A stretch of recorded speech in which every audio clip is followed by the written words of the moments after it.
bu taraf 2. Tamam. Full cut. Ortadan keseriz.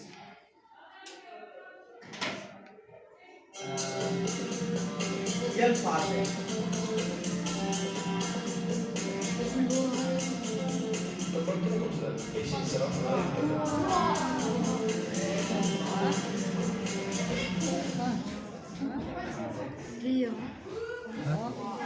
Kol çap kol. Then you like translate. Bu cemler çaktı mı?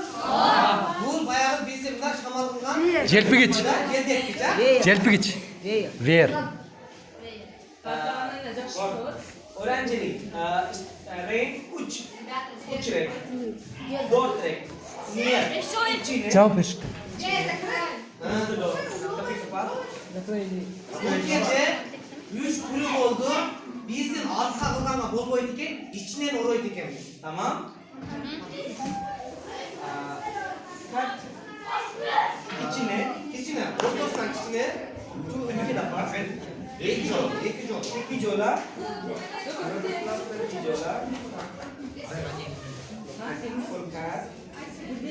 Ortasından gidi. 2 jola ortasından gesi aldı. O sonunda ortasından gesi etken. Şunu var mı? Harf. Bu okey doğru bayağı tığ tamgası ha. Yemin görürüz. Yemin görürüz. Khalifa.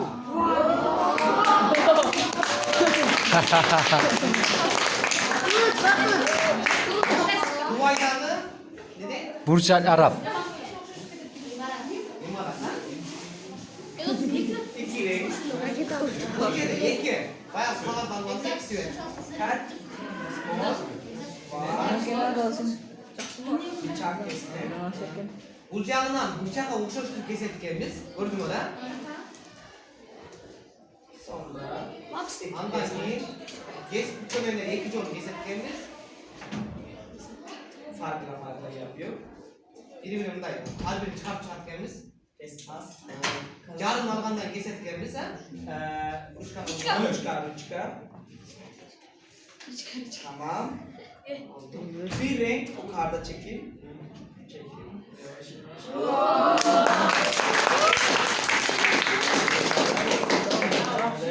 Birinci model bu değil, başka modelini böyle göster. İkinci model, ikinci modelin var. Gül bu da, gül çiçek.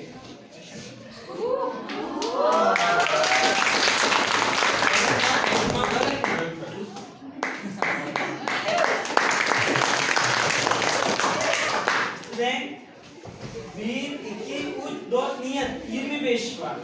1, 2, 3 yok. 1, 2, 3 ömre çiftleri koymadı. 25 türü var değil. Öğrenme kitap, oku kitapçı. Oku kitap. Yes, oku kitap. Fotoğrafı. Kitap, Gül, Burç Khalifa. Var dedim var dedim. 25 tane model var. Kitap Hindistan'da, Kırgızistan niyet. Kırgızistan'da çoğuken, bu kitap Kırgızistan'da çoğuken. Yine ülkesinde kana var ki na? Sanaf dikko, sanaf